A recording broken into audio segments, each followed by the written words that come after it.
Hello everyone, कैसे हैं आप सब। इस वीडियो में कक्षा 6 इतिहास पाठ 5 है, 6ठी शताब्दी ईसा पूर्व का भारत धार्मिक आंदोलन। आपने पाठ 4 में जाना ही कि उत्तर वैदिक काल में वर्ण व्यवस्था कठोर हो गई थी और उसी आधार पर धीरे धीरे उसकी परिस्थिति और ज़्यादा कठोर होने के कारण समाज में धार्मिक अनुष्ठान बहुत ज़्यादा कठिनाई के साथ या कठोर परिस्थिति के साथ होने लगे थे और इसी कारण लोगों में तरह तरह के सवाल उठने लगे थे।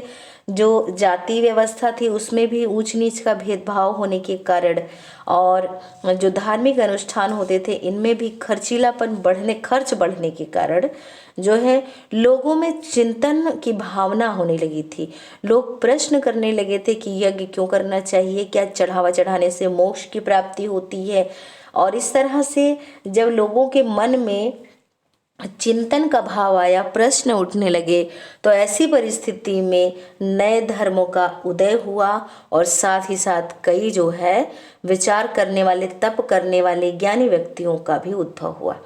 सिंधु सभ्यता के बाद 6ठी शताब्दी ईसा पूर्व में दोबारा जो है नगरों का विकास हुआ, क्योंकि सिंधु सभ्यता या हड़प्पा सभ्यता नगरीय सभ्यता थी।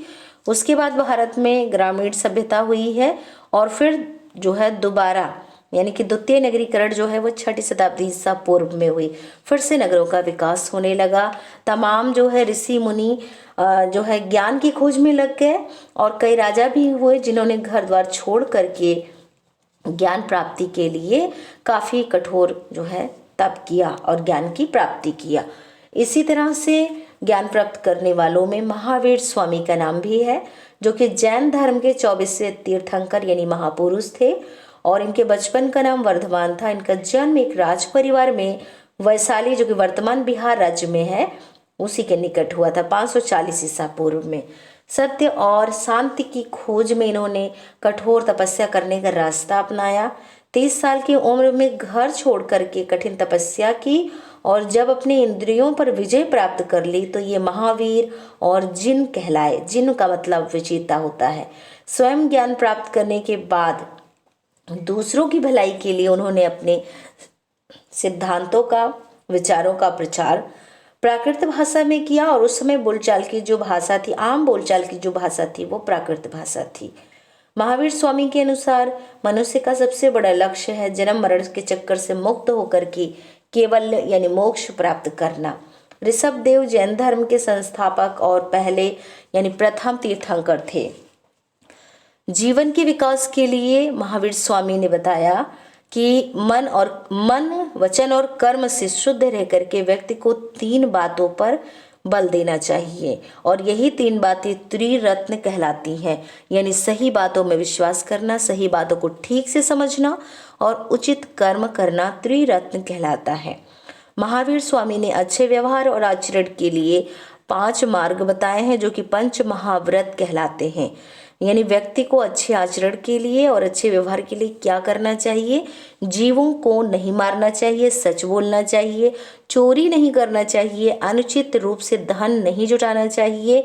अनुचित रूप से धन जुटाने का मतलब है कि आपको किसी का बेईमानी करके, किसी का जो है चोरी करके सामान नहीं रखना चाहिए, पैसे नहीं इकट्ठे करने चाहिए। अपने मेहनत, अपने परिश्रम से ही धन को कमाना चाहिए। इंद्रियों को वश में रखना चाहिए। तो ये जो है 5 मार्ग हैं, रास्ते हैं, जिनको पंच महाव्रत कहा जाता है जैन धर्म में।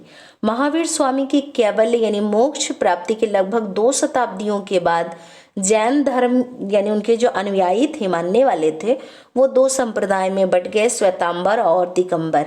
श्वेतांबर वो कहलाए जो सफेद वस्त्र पहनते थे और दिगंबर वो कहलाए जो निर्वस्त्र अर्थात नग्न रहते थे। इसके बाद महात्मा बुद्ध, ये आपने जान लिया महावीर स्वामी के बारे में, जिन्होंने जैन धर्म को जो है मजबूत किया, विस्तारित किया।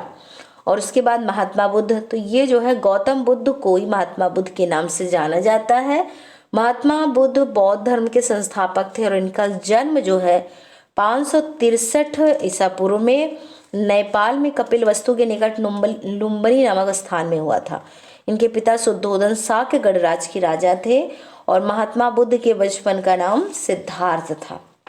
इन्होंने भी घर को त्याग करके ही तप करके जो है अपने विचारों को मजबूत किया और ज्ञान प्राप्त किया।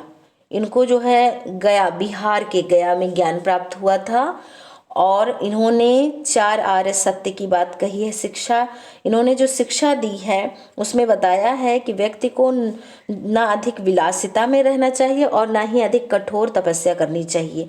तो इनके जो 4 आर्य सत्य हैं बौद्ध धर्म के, वो है दुख है तो दुख का कारण है दूसरा, तीसरा है दुख दूर करने का उपाय भी है, और चौथा है दुखों को या दुखों के दूर करने का जो उपाय है वो है अष्टांगिक मार्ग, यानी कि 8 रास्ते।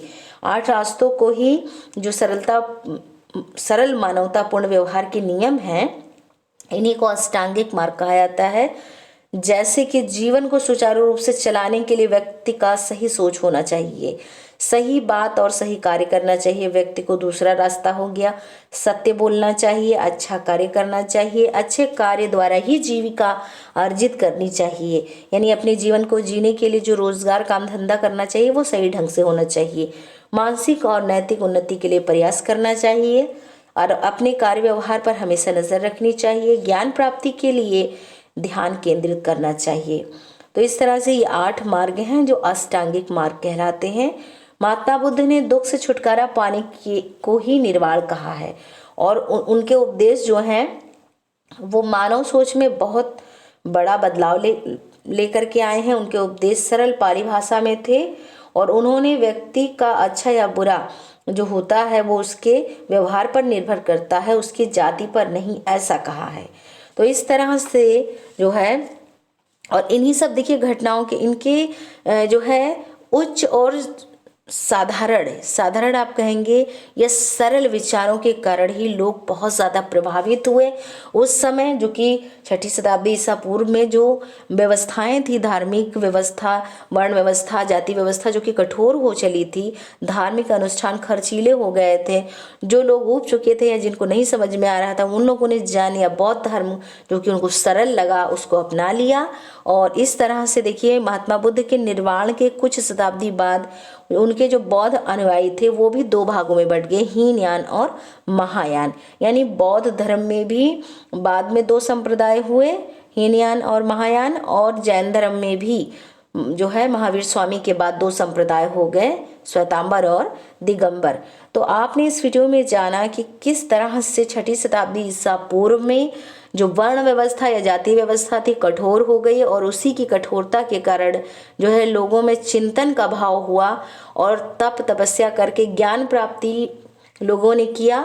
जो ऋषि मुनि या उच्च सोच वाले व्यक्ति थे उन लोगों ने ज्ञान प्राप्त किया, नए धर्मों का उदय हुआ और जिन लोगों को नए धर्म सरल लगे उन लोगों ने उस धर्म को अपना लिया। तो इस वीडियो में आपके लिए बस इतना ही। Thank you.